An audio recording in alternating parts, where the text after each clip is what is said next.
Karena kelemahan dalam KUHP adalah pengawasan. Pengawasan untuk siapa? Semua subsistem peradilan pidana. Baik pengawasan untuk polisi sebagai penyidik atau penyelidik, pengawas untuk jaksa sebagai penuntut atau penyidik, pengawas juga untuk hakim, pemeriksa, pengawas juga buat mereka yang di lapas. Peperangan atau perebutan antara kewenangannya jaksa dan polisi gitu ya. Sudahlah gitu loh. Kita kan ini negara Pancasila. Kalau kalian semua mengaku itu sebagai sebuah negara Pancasila, harmoni. Mungkin tidak populer, dianggap sebagai utopia, tapi bukan tahayul. Nah, bisa diwujudkan. Pendek katanya ada persoalan kue di sini, Bang ya. Kan KUHP ini sebagai payung hukum dari semua hukum acara. Jangan lagi tiba-tiba ada hukum acara kecil di undang-undang lembaga masing-masing. Kayak sekarang nih, selesaikan dengan restoratif justice, orientasinya dengan damai. Oke, taruhlah dianggap benar itu orientasi damai. Setelah damai apa? Dia harus izin pimpinannya dulu supaya dapat perkaranya dihentikan. Sementara ya di dalam restoratif justice itu keputusan ada pada para pihak, nggak ada itu harus izin pimpinannya dulu. Kalau ditanya KUHP ini sebenarnya menguntungkan siapa? Saat ini dengan gonjang-ganjing isu KUHP seperti ini, yang menguntungkan lembaga yang ada di sistem peradilan pidana, bukan menguntungkan rakyat.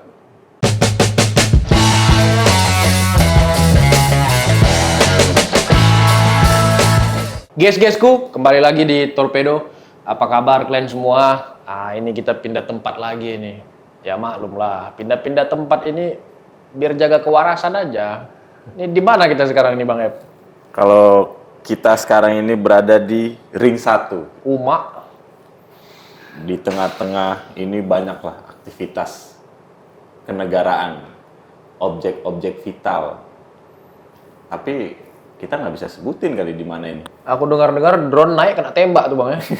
Nggak bisa, agak tinggi dia mutarnya. Yang pastinya kita berkunjung ke tempat Bang Andrea Pulungan, pemerhati hukum, mantan Kompolnas, dan sekarang aktif di ring 1 lah. Amit juga, Abang Awa juga. Iya. Pasukan bermarga. Bang Andrea, terima kasih. Makasih, Bang. Menerima kami Bang di sini, Bang. Terima kasih juga atas kunjungannya. Aduh, kaget saya nih. Kalian mau kemari. Ini udah lama terjadwal ini. Kasih kisi-kisi juga dong. Ya, kalau ring 1 itu berarti sekitar Monas ya? Iya. Oh iya, sekitar. Sekitar Monas, sebelah utara, selatan, barat, timur. Sekitar Monas lah pokoknya.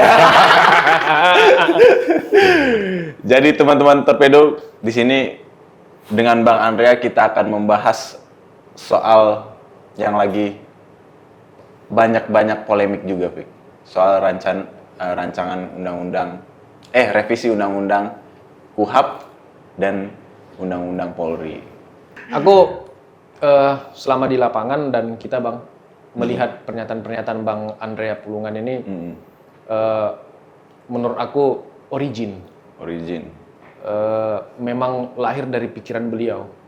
Jadi layak kita tanya ini, apa pandangan beliau terkait RKUHP ini? Kalau dari keterangan Ketua Komisi 3, Bang Habibur Rahman, sebenarnya ada 7 substansi baru dan pada intinya tidak mengubah posisi polisi sebagai penyidik utama dan jaksa sebagai penuntut tunggal. Tapi banyak juga kritik dari beberapa elemen masyarakat sipil, mulai dari soal syarat penahanan dan lain-lain. Kalau Abang, apa sih yang paling mendasar, Bang? Gini, dulu sebelum KUHP 81, ya, itu jaksa juga ikut melakukan penyidikan yang namanya pengusutan. Dulu namanya pengusutan. Jadi setelah diusut oleh polisi, kemudian diusut lagi oleh jaksa sebagai pemeriksaan lanjutan. Bayangin, kalau udah diusut sama polisi biasanya kusut kan, apalagi diusut lagi sama jaksa gitu kan, tambah kusut gitu loh. Dulu keluhan orang seperti itu, makanya ada 2 kutub yang ekstrim antara dominus litis yang dimaui oleh sebagian orang sekarang dengan diferensial fungsional. Ini dua kutub yang saling berseberangan. Ya. Nah, kalau ditanya kepada saya, mana yang lebih baik? Sebetulnya dua-duanya baik. Seharusnya dengan negara Indonesia sebagai negara Pancasila, yang dikedepankan adalah harmoni. Kalau harmoni artinya kawinkan saja itu antara diferensiasi fungsional dengan dominus litis. Jangan dominan-dominus litis, jangan dominan diferensiasi fungsional. Karena sesuatu yang dominan itu biasanya kan tend to corrupt. Ya. Nah, jadi kita bisa membuat misalnya gini, pada saat penyelidikan jaksa sudah terlibat, bukan penyidikan ya. Penyelidikan jaksa sudah terlibat. Jadi penyelidikan itu kan untuk mengetahui ada tidak tindak pidana. Nah, dibuatlah kewenangan supaya jaksa terlibat di dalam KUHP. Pada saat penuntutan dan sidang, karena sidang itu yang menyajikan adalah jaksa, ya, penyidik juga terlibat. Jadi penyidik jangan berpikir bahwa kalau sudah P21 sudah selesai tugasnya. Nah itu hal-hal yang seperti itu perlu diatur bersama. Entah itu namanya koordinasi, entah namanya kolaborasi, tetapi harus jelas dan tegas kewenangannya. Ini dalam rangka apa? Dalam rangka saling mengawasi. Karena kelemahan dalam KUHP adalah pengawasan. Pengawasan untuk siapa? Semua subsistem peradilan pidana. Baik pengawasan untuk polisi, sebagai penyidik atau penyelidik, pengawas untuk jaksa, sebagai penuntut atau penyidik, pengawas juga untuk hakim, pemeriksa, pengawas juga buat mereka yang di lapas. Dan pengawas juga apa yang dilakukan setelah seseorang itu menjalani hukuman. Pengawasan terbaik ya dari publik. Di dalam sebuah negara demokrasi kan publik yang mengawasi. Yeah.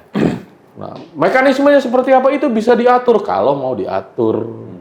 Gitu. Nah, oversight ataupun pengawasan oleh publik itu bisa dilakukan dalam setiap tahapan. Jadi kalau saya pikir jangan kita ribut, harus dominus litis, harus diferensiasi fungsional. Sementara substansi dari KUHP sendiri, di mana itu memperjuangkan warga negara secara formal di hadapan hukum, ya itu nanti terlupakan gitu loh. Ya, kalian yang berebut kewenangan, sementara mereka yang jadi korban, mereka yang jadi tersangka terlupakan. Warga negaranya malah tidak ada fondasi yang kuat dalam KUHP itu. Itu sudah. Tuh, itu yang saya sesalkan ya. Jadi dan ini juga medsos ya. Kok kayaknya bergulir itu seolah-olah peperangan atau perebutan antara kewenangannya jaksa dan polisi gitu ya. Sudahlah gitu loh. Kita kan ini negara Pancasila. Kalau kalian semua mengaku itu sebagai sebuah negara Pancasila, harmoni. Gitu. Ini yang mungkin tidak populer, tapi bukan utopia. Sorry. Mungkin tidak populer, dianggap sebagai utopia, tapi bukan tahayul. Nah, bisa diwujudkan. Pendek katanya ada persoalan kue di sini, Bang ya. Apa gimana? Kue juga saya pikir enggak. Ya. Saya tidak melihat soal kue, kenapa? Karena saya melihat ini masalah ego sektoral. Karena tidak dipikirkan itu. Jadi gini ya, kalau misalnya Rafiq itu bermasalah dengan hukum sebagai korban, ya. Kemudian yang akan menuntut siapa? Hukum pidana ya. Yang akan menuntut siapa? Jaksa kan? Jaksa. Iya. Pernah nggak Rafiq diminta pendapatnya oleh penyidik, kira-kira pasal apa yang akan digunakan? Pernah nggak diminta oleh jaksa saat rentut, kira-kira pasal apa yang akan digunakan? Tepat nggak pasal yang digunakan? Enggak lah, subjektivitas penyidik lah, Bang. Penyidik dan penuntut kan? Ya, Rafiq sebagai korban kan cuma diam saja karena diwakili. Seharusnya kan ada partisipasi aktif. Ya. Nah, partisipasi aktif masyarakat itu adalah bagian dari pengawasan. Tuh. Selain lembaga-lembaga komisi-komisi itu ya, yang seharusnya lebih objektif pemilihannya. Misalnya Kompolnas, ya sudah. Kalaupun mau ada Polri, itu dia sebaiknya sudah pensiun 5 tahun. Ya. Seperti advokat, seperti hakim kalau mau jadi advokat kalau nggak salah tuh. Ya kan dia harus pensiun dulu 5 tahun baru bisa jadi advokat. Tuh. Ya. Terus lembaga-lembaga itu kan sebetulnya memberdayakan masyarakat, sehingga perannya pemerintah harusnya diperkecil, justru perannya masyarakat yang diperbesar. Nah itu Bang, balik lagi. Kita melihat walaupun draftnya simpang siur ya, nggak tahu di mana ada keberadaannya, tapi di situ kita mendengar dalam RKUHP ini kayak pelaporan masyarakat itu sudah dihapuskan. Dulu masih bisa dalam KUHP yang lama itu kita melapor kepada jaksa, misalnya terjadi Apabila dalam waktu 14 hari laporan terhadap polisi tidak ditanggapi, terus bisa lapor ke jaksa gitu. Oke. Kita dengar-dengar menghilang. Kemudian restoratif justice itu tidak jelas. Bagaimana cara mainnya? Ini semua jadinya subjektif kan. Yeah. Itu akhirnya koalisi masyarakat sipil kemudian pegiat HAM menolak RKUHP ini, Bang. Apakah di tengah-tengah kondisi seperti ini, apalagi kemarin udah diketok tiba-tiba undang-undang TNI, kemudian ini juga lagi dikerjakan, apa ada tabiat sih rezim ini kayak seperti menghilangkan peran masyarakat sipil? Kalau kita lihat nuansa kebijakan yang hadir di tengah-tengah kita ini. Kalau tabiat atau niatan itu saya pikir nggak ada. Ya. Tapi kalau kepentingan politik tertentu, maybe. Maybe. Ya maybe. Gitu. Nah, jadi saya tidak melihat dalam sebuah rezim, tapi saya melihat skup yang lebih kecil gitu loh. Yang itu agak susah teridentifikasi ya. Karena kita akhirnya melihatnya di produknya kan. Seperti yang Pak Tar sampaikan tadi kan, produknya, oh ternyata kok begitu ya. Gitu loh. Tapi kolektif. Apa? Produknya itu dikerjakan kolektif, diputuskan kolektif. Ya. Coba dilihat dulu nuansa relasi antar fraksi atau antar antar individu. Gitu. Karena kalau misalnya dibilang kolektif, ketika rakyat menggugat, artinya kan rakyat akan menuduh yang salah adalah mereka semua. Tapi ini kan saya di satu sisi oke lah pada saat unjuk rasa gitu kan, unjuk rasa ke DPR gitu kan. Wah DPR nggak begini-begini, tapi di sisi lain ada juga tuh yang menerima berdialog, ya kan. Jadi sebetulnya kalau misalnya mau teman-teman pergerakan lah gitu ya, adik-adik pergerakan gitu. Kalau mau melihat ya lihatlah ke dalam gitu, apa yang terjadi di dalam DPR. Gitu. Nah, Indonesia ini kan unik ya. Kenapa saya bilang unik? Karena kita nggak bisa menyamakan dengan demokrasi kayak di Amerika. Ya. Tapi kita juga nggak bisa sama dengan demokrasi di Singapura. Jadi ya, memang Indonesia itu harmoni yang harus dibangun. Saat ini kebutuhannya apa? Ya. Harmoni yang dikedepankan. Saat ini kebutuhannya apa? Harmoni yang dikedepankan. Harmoni pada saat ini, ya penekanannya belum tentu sama dengan harmoni pada saat nanti. Harmoni pada saat Orde Lama, ya, itu berbeda dengan harmoni pada saat Orde Baru. Berbeda juga dengan harmoni pada saat reformasi. Makanya kadang-kadang saya mau ketawa dibilang suka ada memes itu kan enak zamanku toh gitu ya. Memang pada saat itu enak zaman itu. Pada saat itu emang enak gitu di zaman itu. Ya versi saat itu. Tapi kemudian kalau kita bicara adanya deregulasi tahun 80-an, lalu kemudian globalisasi, lalu kemudian ada transformasi digital. Ya saya pikir kondisi zaman dulu itu tidak sama. Gak enak juga. Ya dengan sekarang gitu ya. Ya. gitu. Nah, saya mengedepankan di sini keseimbangan, harmoni, gitu loh. Nah, untuk membangun harmoni itu artinya semua pihak itu harus didengar. Didengar secara substansial, bukan cuma didengar formalitas. Ya. Ya, didengar secara substansial. Kayak gini. Di Indonesia ada nggak advokat menuntut sebagai prosekutor di peradilan pidana? Nggak ada kan? Di luar ada. Kenapa di Indonesia nggak dikasih kewenangan advokat buat menuntut? Alasannya, advokat sendiri kan organisasinya terpercaya. Ya, itu hal lain ya. Perbaikilah organisasi advokat gitu. Undang-undang advokat diperbaiki.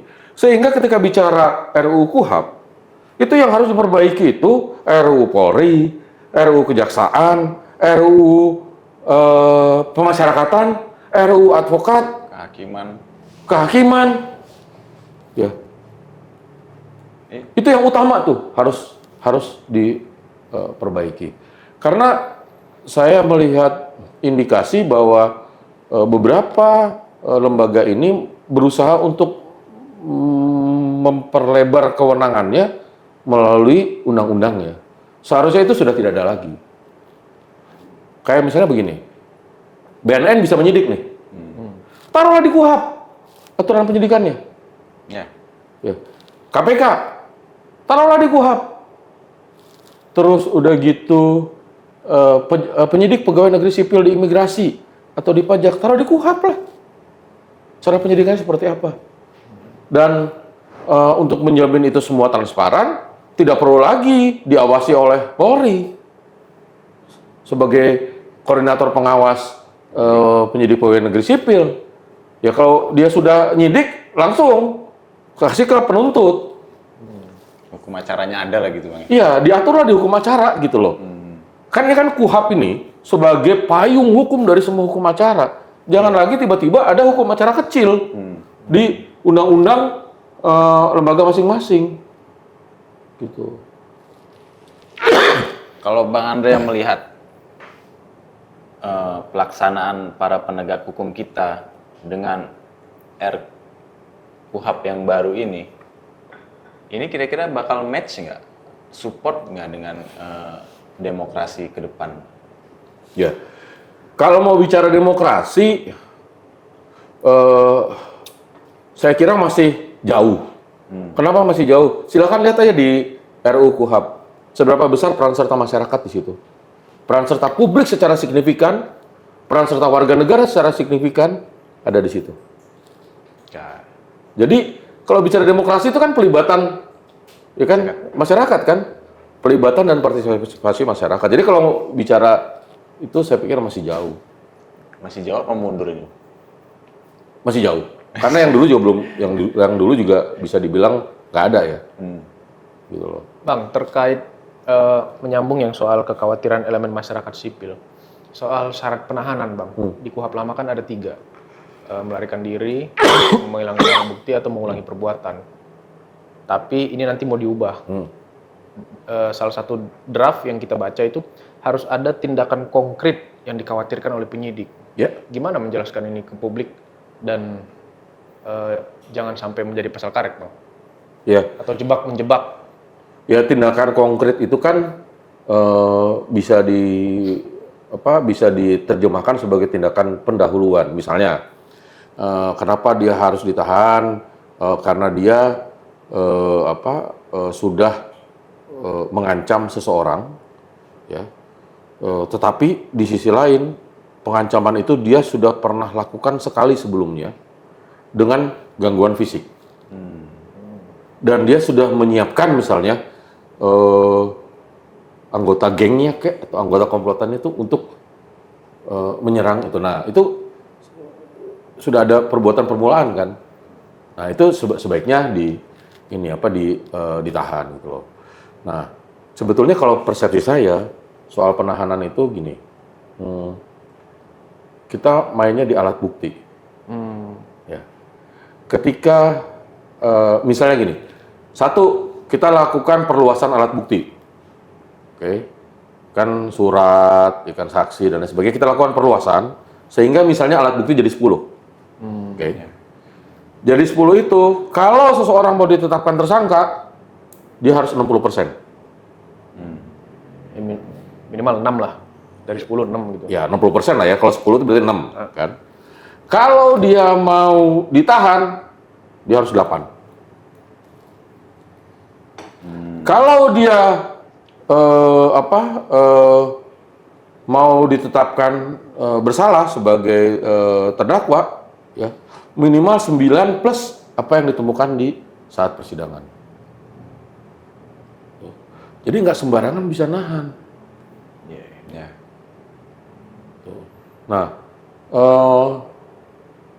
alat buktinya lah diperluas.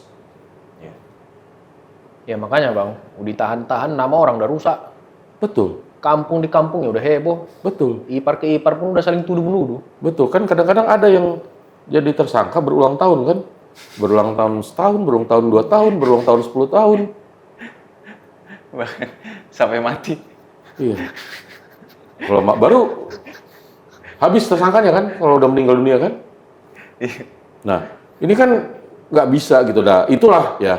Itulah hal-hal seperti itu yang sebetulnya partisipasi publik diperlukan. Bagaimana pengawasan? Ya, orang memandang Komjak, Kompolnas itu mungkin KY itu mungkin lembaganya begitu-begitu aja, hanya administrasi. Ya mungkin begitu ya, diperkuat lah. Tapi kan itu peluangnya. Ya. Itu kalau di Hong Kong itu ada 30-an kalau nggak salah yang Kompolnas itu. Sejenis Kompolnas 30-an? Iya, 30 orang. Seingat saya tuh. Terus itu tidak ada yang dari polisi gitu, nggak ada. Sipil semua? Iya. Purna juga nggak ada, Purnawirawan. Seingat saya nggak ada. Kalau di Kanada, Kompolnasnya itu bahkan dari Purnawirawan Navy. Angkatan Laut. Marinir? Navy bukan Marinir. Oh, Angkatan Laut. Tuh. Cewek waktu itu. Jadi saya pikir kan gini, lembaga-lembaga ini diciptakan setelah reformasi, benar nggak? Ya. Kenapa? Supaya partisipasi masyarakat dalam konteks demokrasi itu lebih luas. Pengawasan. Ya, dalam rangka pengawasan. Ya kan? Perbesar dong kewenangannya. Benar-benar. Kan sebenarnya kalau bicara KUHP, yang lemah ini kan adalah pengawasan. Ya, pengawasan terhadap jaksa, pengawasan terhadap polisi. Ya, kalau bicara soal dominus litis, kan udah saya sampaikan, kita tuh pernah loh dominus litis dulu. Jadi sebetulnya bukan isu. Terus transparansi. Misalnya gini, telah ditangkap merugikan negara sebesar 100 miliar. Betul nggak 100 miliar? Kenapa waktu putusan sidang itu ternyata kerugiannya cuma 10 juta? Ada nggak tuh yang pernah mempermasalahkan itu? Nah, ini sistem peradilan pidana kita saat ini sedang tidak baik-baik saja. Sistem peradilan pidana berarti semua ya? Semua. Sedang sakit saat ini. Di sini dibutuhkan rakyat bergerak supaya sehat. Itu di pasal 31 harus ada kamera pengawas garing CCTV untuk menghindari kekerasan pada saat riksa. Boleh. Emang sekarang nggak ada Bang kameranya? Ya tidak semua tempat. Ya kan belum dibuat sebagai sebuah aturan di dalam hukum acara. Ya ketika dituangkan Semua wajib. wajib. Bahkan gini, di Perkap 8 tahun 2009 tentang implementasi HAM-nya Polri itu kan sudah diatur secara detail apa saja. Itu juga masukin aja ke dalam KUHP.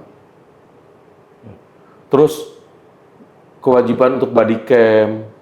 Jadi setiap aparat kepolisian, kejaksaan, ya kan, yang melakukan pemeriksaan atau melakukan penangkapan dan lain sebagainya lah gitu kan, itu harus disertai dengan alat yang dapat mendeteksi kinerja mereka gitu loh. Misalnya body cam, terserah lah nanti alatnya apa kan.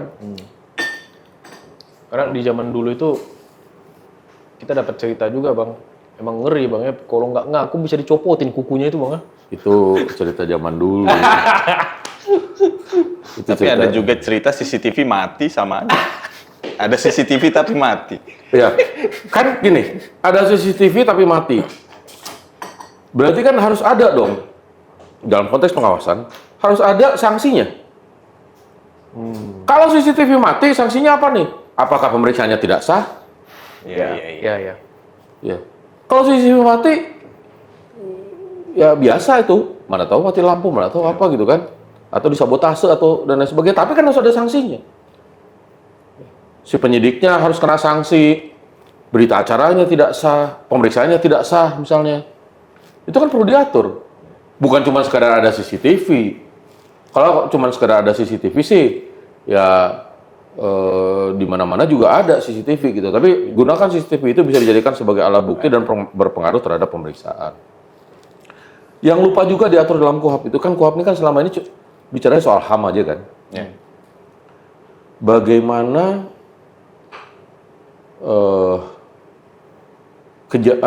korupsi itu bisa menjadi fasilitator terhadap kejahatan lain. Bagaimana hukum acara bisa mengatur untuk mencegah agar korupsi menjadi fasilitator kejahatan lain. Contoh, kasus DWP. Berwenang nggak penyidik itu melakukan pemeriksaan terhadap orang yang diduga melakukan narkoba? Berwenang? Iya dong? Iya. Ya kan? Iya. Oke. Tapi kewenangan itu disalahgunakan oleh dia dengan melakukan tanda petik pemerasan. Nah, hal-hal yang seperti ini itu amat sangat perlu diatur. Benar. Di dalam KUHP. Jadi KUHP itu perspektifnya bukan cuman HAM, tapi juga dia harus juga melihat agar korupsi itu tidak menjadi fasilitator kejahatan. Itu kan korupsi kan, pemerasan oleh aparat. Iya. Dan meminimalisir ruang aparat untuk melakukan itu. Betul. Wih, cakep banget nih, Rafiq udah bisa nih jadi narasumber di Komisi 3. Aku pulang ngomong ya. Enggak, Bang. Baik lagi soal itu. Kira-kira yang idealnya berarti harus berdasarkan izin hakim gitu. Apa? Mengenai apa? Kayak cek urin. Ini, kalau bukan tertangkap tangan, tidak perlu izin hakim. Ya. Tapi kalau tertangkap, kalau tertangkap tangan tidak perlu izin hakim. Tapi kalau bukan tertangkap tangan harus izin hakim. Misalnya di suatu tempat gitu kayak DWP, kalau mau membuat kegiatan kayak tes urin atau apa itu harus izin hakim begitu. Kayak penyitaan selama ini. Ya sebaiknya sih ya. Kalau untuk narkoba kan extraordinary crime. Ya. Sebaiknya kalau narkoba itu kalau memang udah ada bukti permulaan, makanya bukti permulaan itu sangat penting.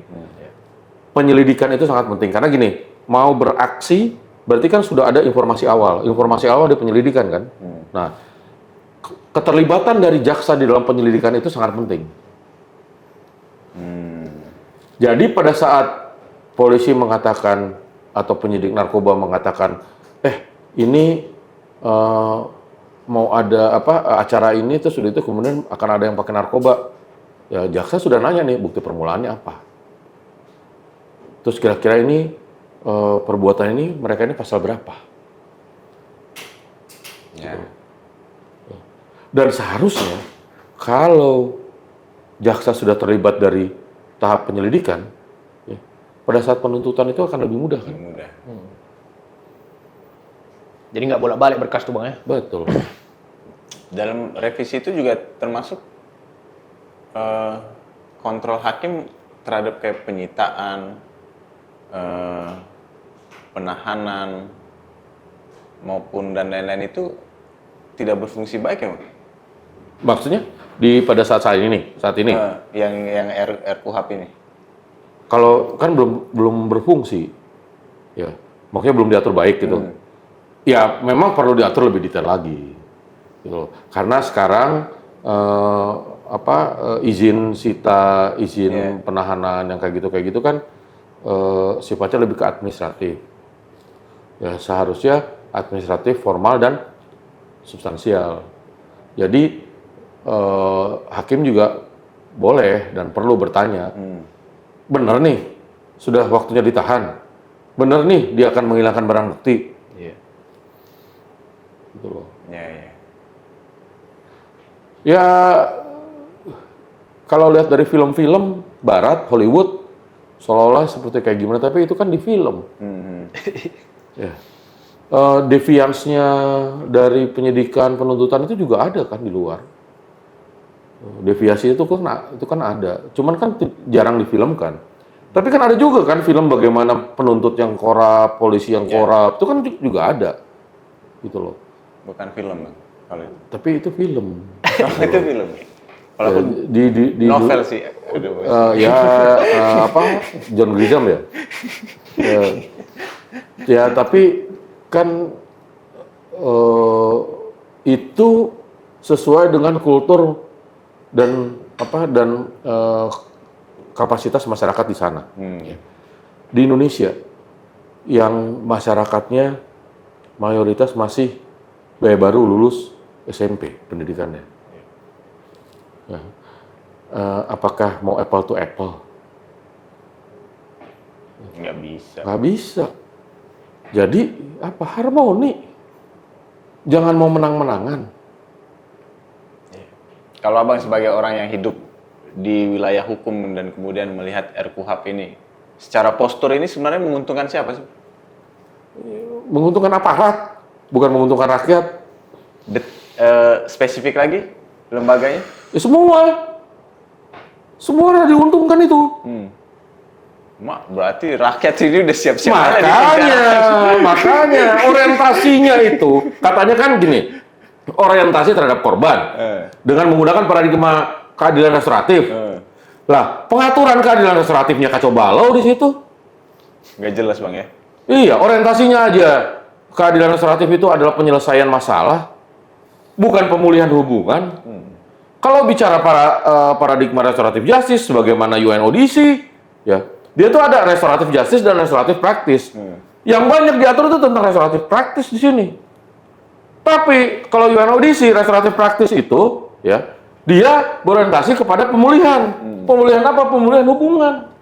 Pemulihan kesaling terhubungan. Coba lihat di KUHP ada nggak itu? Bahaya juga ya. Bahaya. Jadi jangan sampai rakyatnya nggak mau damai. Udah dirugikan banyak pihak malah disuruh damai. Nah, sekarang kan yang aneh gini ya, kayak sekarang nih. Selesaikan dengan restoratif justice, orientasinya dengan damai. Oke. Taruhlah dianggap benar itu orientasi damai. Setelah damai apa? Dia harus izin pimpinannya dulu supaya dapat perkaranya dihentikan. Sementara ya di dalam restoratif justice itu keputusan ada pada para pihak. Nggak ada itu harus izin pimpinannya dulu. Ini kan harus izin pimpinannya dulu. Mau di tingkat penyidikan, mau di tingkat penuntutan. Gitu. Nah, jadi kalau ditanya KUHP ini sebenarnya menguntungkan siapa? Saat ini dengan gonjang-ganjing isu KUHP seperti ini, yang menguntungkan lembaga yang ada di sistem peradilan pidana, bukan menguntungkan rakyat, bukan melindungi rakyat. Tapi kan kerugian korban dipulihkan, Bang. Apa? Materi. Iya, makanya. Itu yang jadi korban tuh siapa? Kamu dipukulin. Diobatin. Temen-temenmu korban nggak? Istrimu korban nggak? Jadi Keluargamu korban nggak? abstrak, Bang ya. Jadi secara kriminologi, korban itu ada yang korban, direct victim, sama indirect victim. Kriminologi juga begitu. Ya gimana ngukur itu gitu, Bang ya? Ya, nggak pernah kalau bicara restoratif justice, dia juga mengukur sampai indirect victim. Itu sederhana imaterial. Bukan cuma imaterial. Jadi, orang sudah diperkosa misalnya, ya. Lalu kemudian pemerkosanya dihukum. Korbannya dibantu dipulihkan. Ya. Baik psikis apa gitu. Iya, betul. Emang keluarganya nggak trauma, Bu? Trauma. Kampungnya nggak trauma? Tulang-tulangnya ngamuk itu. Tulang yang memburunya semua ngamuk. Iya. Bapaknya lebih-lebih. Iya. Terus ada nggak buat trauma healing? Ya. Yang bukan korban langsung? Nggak diatur juga, nggak ada. Nggak dipikirin itu. Jadi konsep restoratif keadilan restoratif yang ada di KUHP itu masih menyimpang. Ya menurut saya ya. Saya menurut Profesor Howard Zehr. Gitu loh. Siapa Profesor Howard Zehr? Dia adalah grandfather of restorative justice. Di dunia ditasbihkan sebagai grandfather of restorative justice. Karena kan keadilan restoratif itu mengembalikan jaringan hubungan yang rusak. Kesaling terhubungan, ya, itu adalah kunci dari implementasi Pancasila. Jadi seharusnya Indonesia itu mudah menerapkan keadilan restoratif. Tapi kok dia jadi sulit ya? Karena value Indonesia sudah ada, value restoratif justice itu sama dengan value-nya Indonesia. Iya. Tadi abang bilang ini siapa yang diuntungkan aparat, berarti ini RJ-nya ala aparat lah bang ya? RJ-nya ala aparat, betul. RJ ala aparat. Bang, itu nggak ketemu jadinya siapa yang... Karena nggak ada keadilan kan? Restoratif justice itu kan harus adil kedua pihak. Bukan cuma adil kedua pihak. Apa yang sudah rusak, jadi gini, kalau pelaku, korban, masyarakat. Ya. Hubungan pelaku dengan korban harus Pulih. Hubungan pelaku dengan masyarakat harus bisa dipulihkan. Hubungan korban dengan masyarakat harus bisa dipulihkan. Mohon maaf, korban perkosaan dia. Iya. Udah maaf nih ya. Udah nggak perawan, udah nggak suci dia. Bermacam lah pikiran orang tuh bang ya. Labeling itu kan ada. Ya. Nah, restoratif justice itu harus mampu ya, mengubah itu. Jadi ibarat jaring laba-laba. Jaring laba-laba itu kalau ada satu yang rusak, ya, itu akan rusak ke semuanya. Kalau tidak diperbaiki. Jadi memandang sebuah kejahatan itu bukan cuma sebagai sebuah pelanggaran terhadap suatu aturan normatif atau aturan positif atau undang-undang, bukan. Tapi kejahatan adalah rusaknya hubungan antar manusia. Jadi tidak sempit, jadi luas. Nah, KUHP itu harus bisa mengakomodir itu.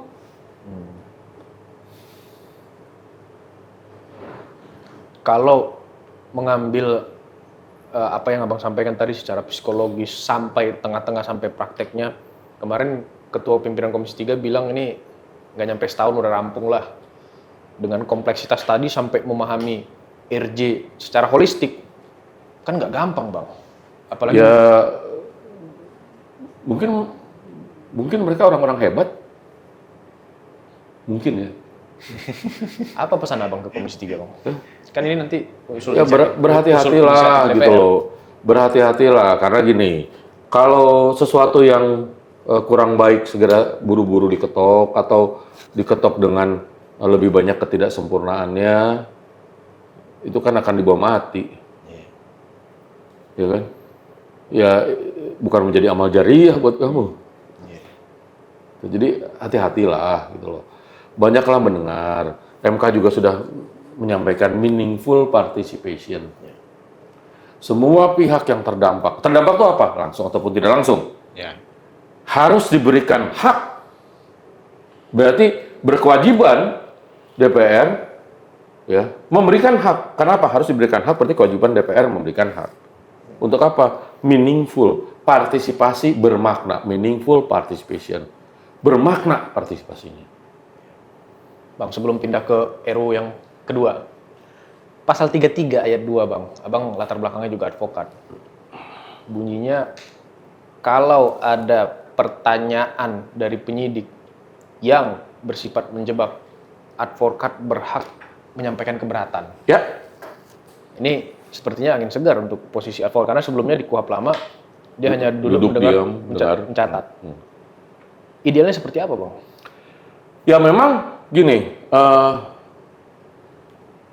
kenapa saya tadi bilang juga aparat? Karena peran advokat tidak didudukkan sebagai peran yang seimbang. Ya, kan idealnya gini, di dalam sebuah pertarungan penegakan hukum, idealnya kan ada dua mazhab, satu hakim aktif, satu battle model. Indonesia akan menganut mix, hybrid. Hybrid itu artinya ambil yang baik-baiknya saja. Oke. Di pengadilan mungkin bisa, ya, hakim aktif dan battle model itu terjadi.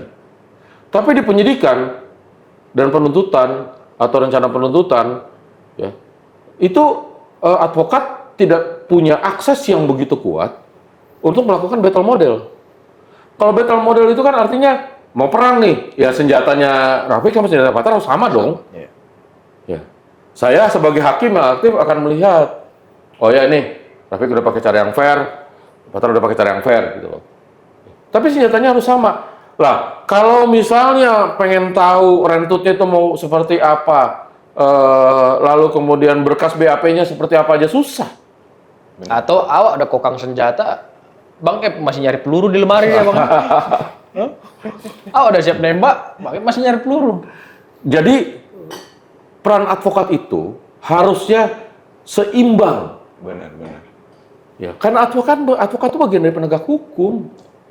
Dan dia harus bagian dari subsistem peradilan pidana, dan advokat harus bisa menjadi jembatan dari subsistem peradilan pidana. Jembatan terhadap apa? Jembatan terhadap warga negara, citizen. Gitu. Nah, ya nggak boleh lagi advokat nakal itu udah nggak boleh lagi. Gitu. Tapi itu jadi polemik juga Bang, karena kan kalau saya ya pernah menjalani di KPK itu ada kayak pengacara bahkan mengarahkan saksi atau mencoba memanipulasi bukti itu. Ya kenakan sanksi lah.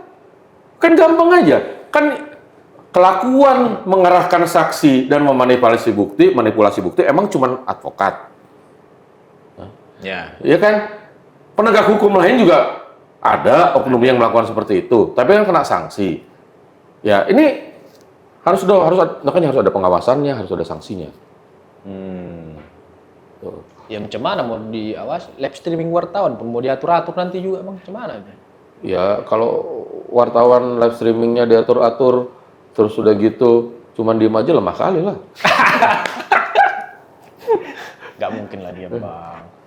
Ya, makanya gini, kita bicara rakyat, kita bicara warga negara, bukan cuma sekedar sekelompok civil society. Benar.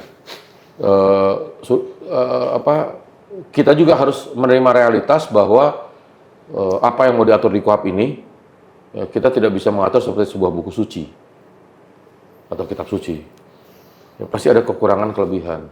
Tapi semua kekurangan kelebihan itu kita pandang dengan perspektif harmoni. Jangan ada satu yang ingin mendominasi.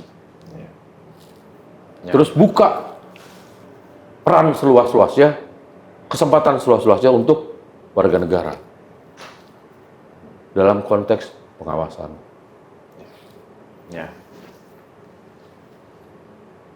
Ya, kita melompat ini, Vic. Lompatkan terus. RUU Polri. Sebenarnya seberapa urgen sih, Bang?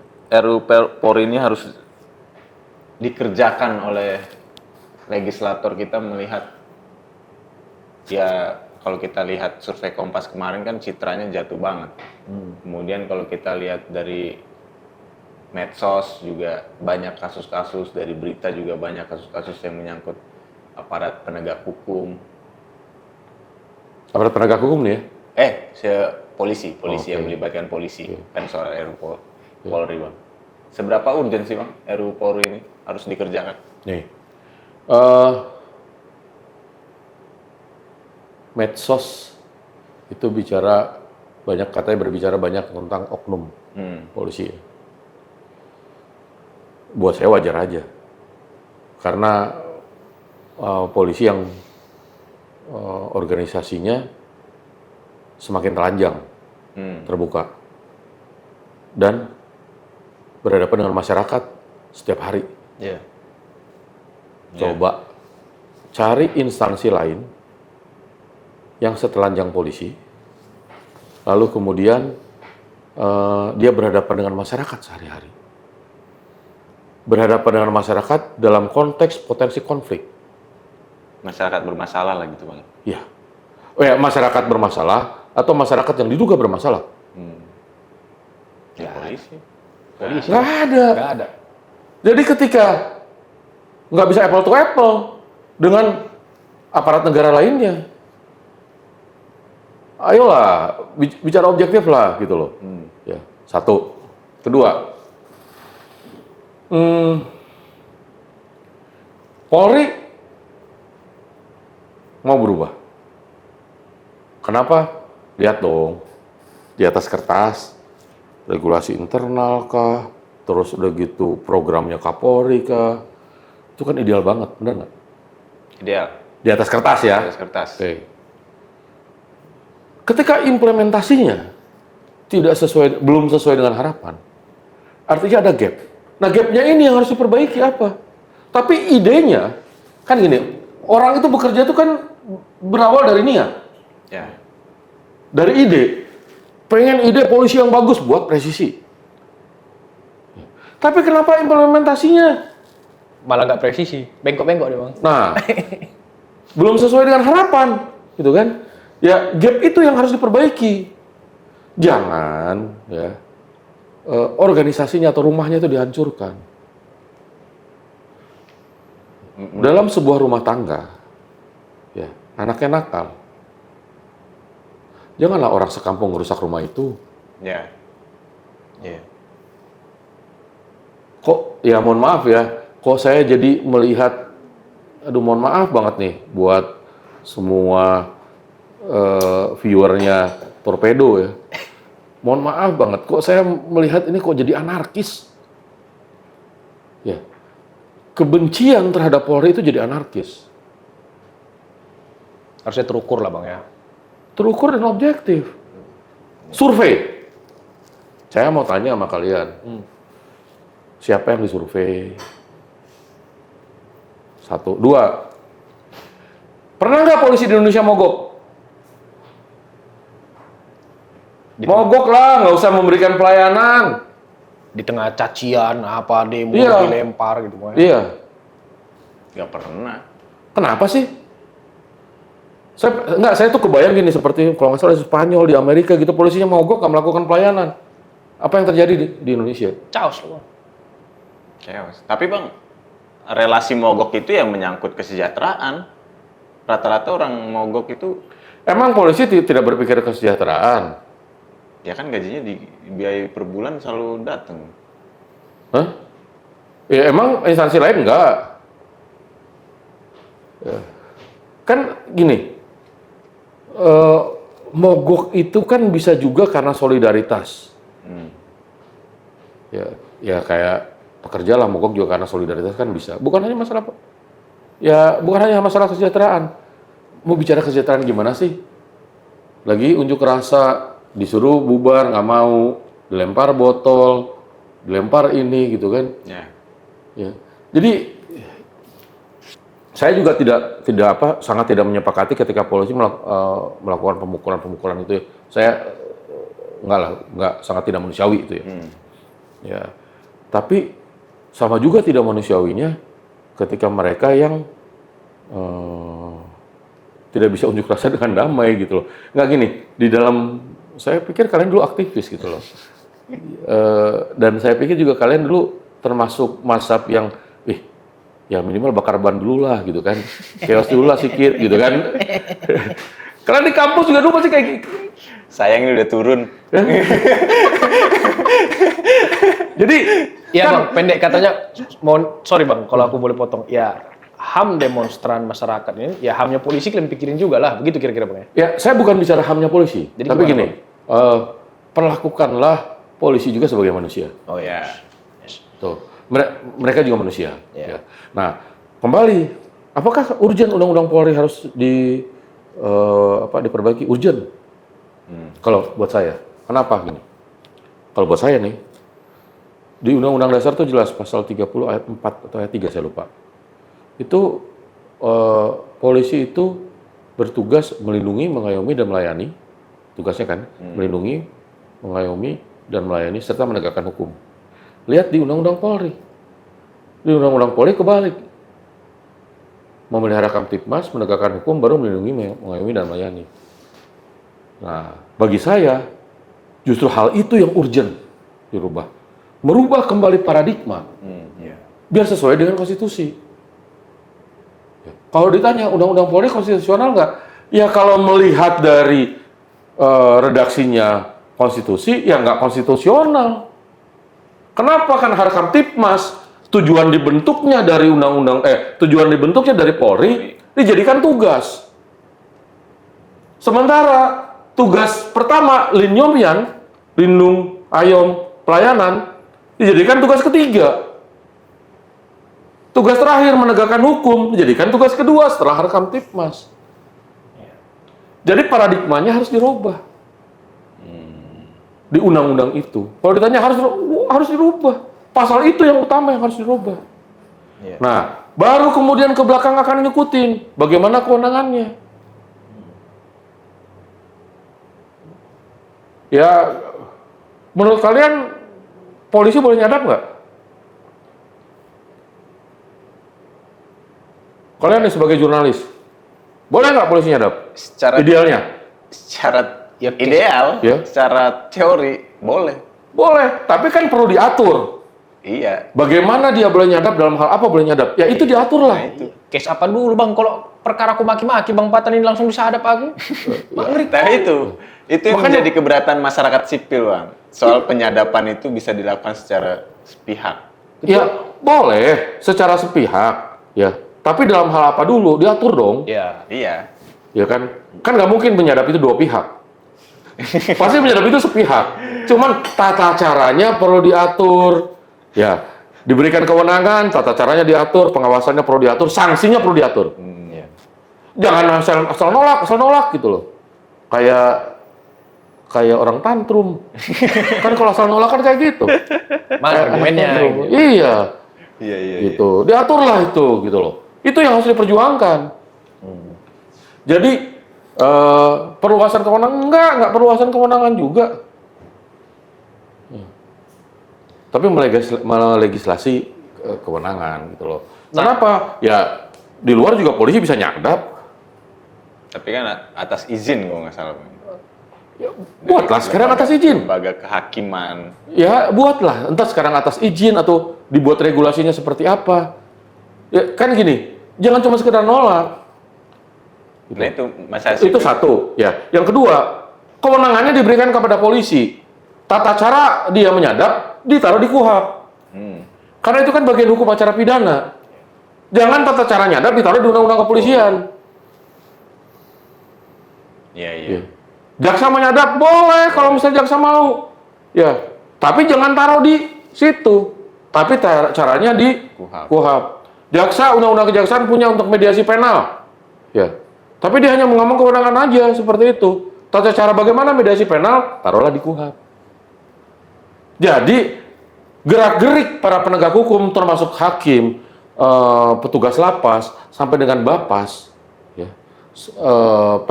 pekerja sosial untuk anak dan lain sebagainya, itu tata cara mereka bekerja itu taruh di dalam KUHP. Karena kan dalam rangka hukum acara pidana. Benar. Itu gimana Bang yang pasal 16 ayat 1 bahwa kepolisian punya wewenang untuk memperlambat akses ruang cyber dengan alasan keamanan dalam negeri.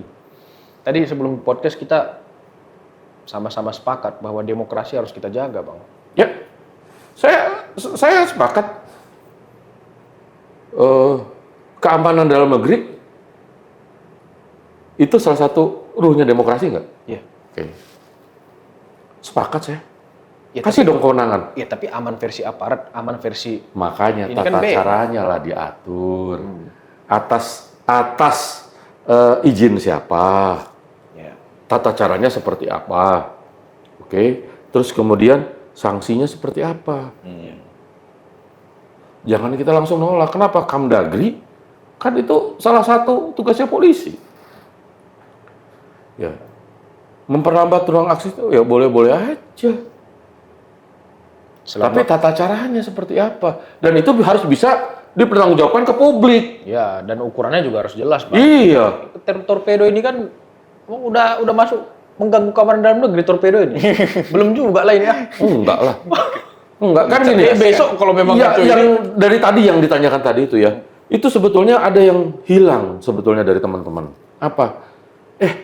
Itu ada satu tuh partisipasi masyarakat, public participation yang perlu diperjuangkan di situ. Iya.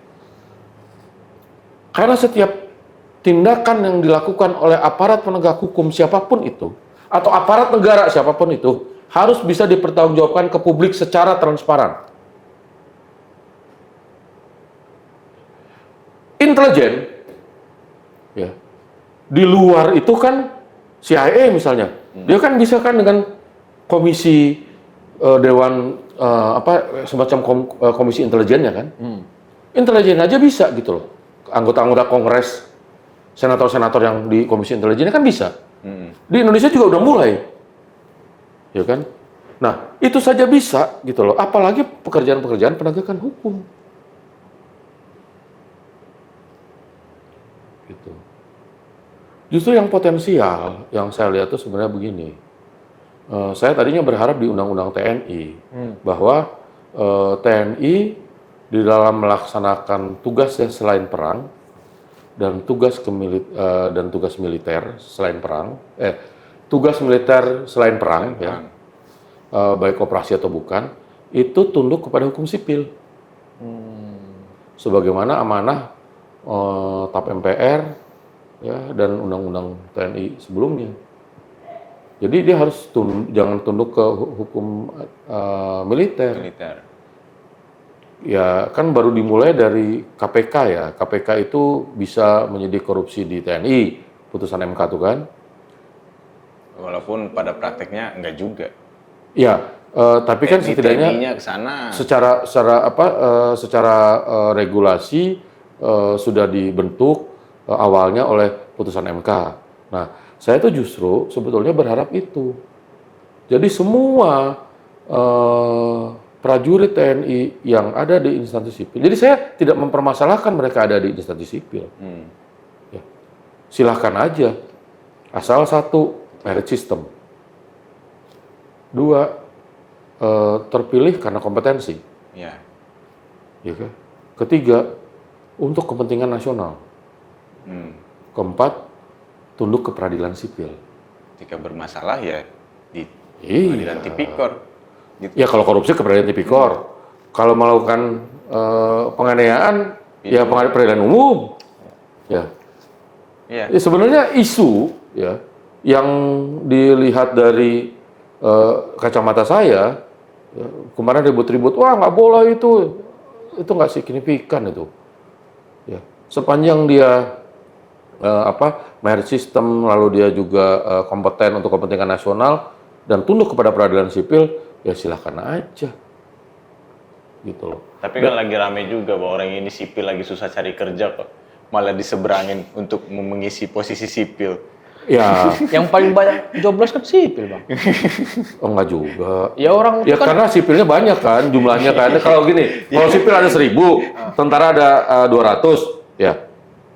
Tentara yang jobless ada 100, sipil yang jobless ada 300, ya.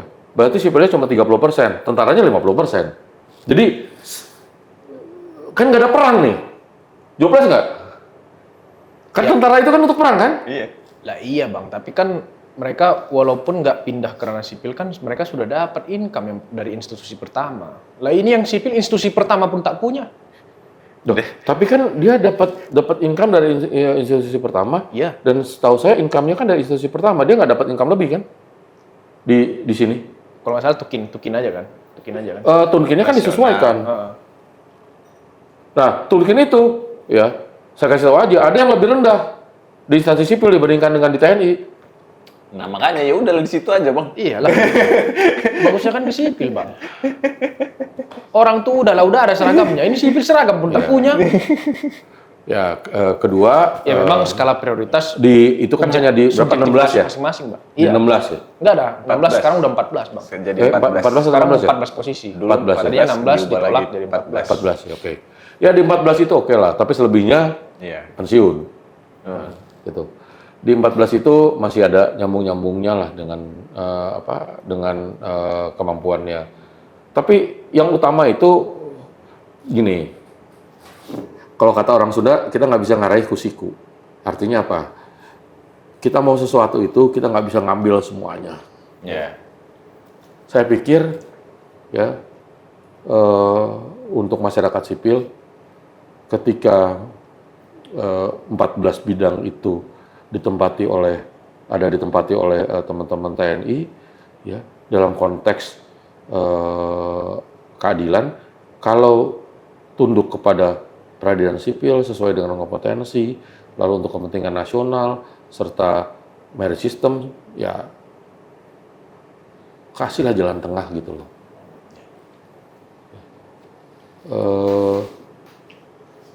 Saya nggak tahu, saya sipil nih kan, tapi bukan ASN. Oke, sipil murni saya. Terus kemudian pengalaman saya pribadi ini mungkin orang lain nggak. Bekerja sama itu lebih cepat ketika dengan TNI Polri. Ya, melakukan sesuatu itu lebih taktis cepat dengan TNI Polri. Lebih strategik. Tek gitu loh. Ya. Rap kalau kata PSS. Rap gitu kan. Nah. Tapi kalau sama teman-teman ASN itu agak lebih slow. Ya, tidak bisa secepat itu gitu loh. Ya, mungkin karena mereka dididik lebih tertata, lebih birokratis, lebih ini administratif gitu. Mungkin karena seperti itu. Tapi ya berilah dulu peluang gitu loh. Nanti kita lihat 10 tahun lagi ketika demokrasi kita sudah lebih bagus, mungkin itu bisa berubah. Terus ini Bang, di pasal 16B itu perluasan wewenang Intelkam Polri. Jadi dia di poin B-nya dia berhak memeriksa aliran dana. Lah bagaimana dengan tumpang tindih kewenangan dengan lembaga lain nanti Bang? Ya. Yang berhak memeriksa aliran dana itu saat ini PPATK. Ya. Ya. Boleh aja sih, tapi dibatasi. Jadi berhak nanti pada saat dihukum acaranya nih, ya, kewenangan penyidik ketika melakukan atau kewenangan Intelkam ketika melakukan penyelidikan itu harus didahului dari hasil PPATK. Gitu. Ya.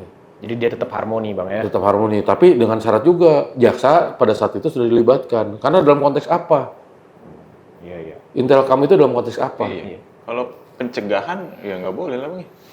Gimana? Pasti kalau Intelkam urusannya pencegahan kan, bukan penegakan hukum kan? Iyalah, deteksi dini itu. Ya deteksi dini kan? Iya. Ya sepanjang dia dapat bahannya dari PPATK nggak apa-apa. Gitu loh. Maksudnya dalam undang-undang yang dibacakan Rafiq itu pasal mereka punya kewenangan tersendiri untuk mengecek aliran itu. Iya, tambahin tanpa layer PPATK. Ya, tambahin layernya. Tambahin lah layernya biar bagus. Gitu. Ya. Mau ngapain juga ngecek-ngecek rekening orang? Kan ada undang-undang perbankan. Ya itulah kaitannya sama KUHP. Ya. RUU Polri, kemudian kita bahas lagi tadi sedikit soal RUU TNI. Ya. Bisa dibilang nggak sih secara garis besar ini sebenarnya tidak ada yang menguntungkan rakyat?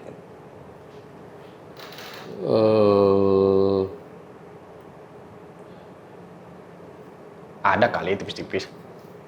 Kalau RUU kalau secara garis besar itu untuk RUU KUHP sama Polri itu belum terlihat, ya, belum terlihat menguntungkan rakyat. Senayan harus banyak-banyak ngundang untuk mendapat masukan Bang ya? Bukan cuma itu, harus banyak mendengar dengan hati. Meaningful. Mendengar dengan hati. Iya, meaningful. Ya. Karena apa ya? Yang saya sampaikan tadi, saya tidak melihat peran masyarakat yang aktif di dalam KUHP dalam mengawasi sistem peradilan pidana. Satu. Kedua, saya tidak melihat advokat dijadikan sebagai posisi yang seimbang, setara, sebagai kontrol tanda petik untuk penegakan hukum, ya, dalam fungsinya sebagai jembatan ke subsistem peradilan pidana. Karena kan yang bisa di tahap penyidikan itu advokat. Ya. Yang bisa ada di rentudak itu advokat. Pemeriksaan pengadilan advokat, di lapas advokat. Setelah selesai eksekusi juga advokat. Advokat. Gitu. Kira-kira Bang, kalau Abang pemain lama nih, udah dari Orde Baru sampai sekarang kan reformasi, tabiat yang seperti ini tanpa mendengarkan aspirasi atau yang seperti Abang meaningful, akan ada people power gitu kalau tabiat mereka selalu begini nih? Orang kan pengennya jawabannya ada people power gitu kan. Tapi ya Sebagai pemain lama kan Abang pasti tahu ciri-cirinya itu. saya nggak yakin. Analisa abang lah. Kalau ya, sekarang saya nggak yakin. Kenapa? Karena kita banyak banget yang harus diurus. Gitu loh. Kalau tidak ada intervensi dari luar yang signifikan, nggak yakin. Sekarang Ada people power. banyak yang diurus Bang. Kayak kemarin. Kan konsentrasi terpecah. Yang jadi masalah semuanya satu Bang. Kayak kita beli Petramax supaya menghindari subsidi, ternyata si ini dioplos buat Petralet yang kita konsumsi, yang dari kita bayar sendiri pakai keringat sendiri, ternyata uang Ya sekarang gini, kalau bicara ekonomi lagi susah, PHK di mana-mana. Ya, terus people powernya ada nggak sih menyatu ke arah satu isu? Kalau dulu kan ada ke arah satu isu, ada musuh bersama. Sekarang ada nggak sih? Nggak ada, terpecah dengan isu. Gitu. Makanya tagar tuh berubah-ubah bang ya. Iya, betul. Kadang adili Jokowi, Ya, tagar tuh ada di mana-mana sekarang. Kadang itu. Gitu. Itu tadi, bazar tadi pula. Hah? Bazar tadi itu pula. Ya, nggak buzzer-buzzer juga lah. Karena gini, kembali lagi bahwa persepsi publik itu belum satu. Kalau dulu itu persepsi publik itu satu, zaman Orde Baru. Mau ke reformasi itu kan satu. Dulu menganggap pemerintah adalah lawan, terus Presiden Soeharto adalah lawan. Dulu kan menganggap seperti itu. Sekarang nggak ada yang begitu sekarang. Nggak ada. Ya jauh lebih soft. Ya kecuali ada intervensi konspirasi dari luar ya, itu baru tuh, jadi bisa jadi. Paten. Cukup baik. Berisi kepalaku. Aku pening. Berat kali pertanyaan kalian. Nah inilah. Abang kan suka kali ngembang-ngembang. Enggak. Abang ngembang pula kami. Sore-sore begini. Lapar aku jadi ya. Guys-guysku. RKUHP dan RU Polri masih dalam proses. RKUHP sekarang lagi jalan. RU Polri belum main. Belum main. Itu keterangan dari Komisi 3 DPR. Apapun yang terjadi, ruang percakapan publik, ruang demokrasi, penyampaian pikiran, gagasan, itu harus kita jaga. Dan aku pikir Bang Andreas sepakat dengan itu. Ya. Aku boleh tegaskan, apapun yang kita bincangkan hari ini, tidak menghakimi pihak manapun. Tidak. Ini untuk menjaga akal pikiran sebagai warga negara. Kalau kesimpulanku sih satu yang dari Bang Andrea sampaikan ini. Semoga ya pihak-pihak terkait yang membuat produk legislasi ini lebih mendengar lah, meaningful. Meaningful ya. Jangan cuma mendengar secara formalitas, tapi dengan makna. Jangan masuk kanan keluar kiri begitu Bang. Atau masuk kanan membal gitu. Atau cuma duduk dia main handphone kan. Jadi gitu teman-teman Torpedo, kita ketemu lagi minggu depan sama gua Fatan. Aku RP. Kita ketemu lagi. Assalamualaikum.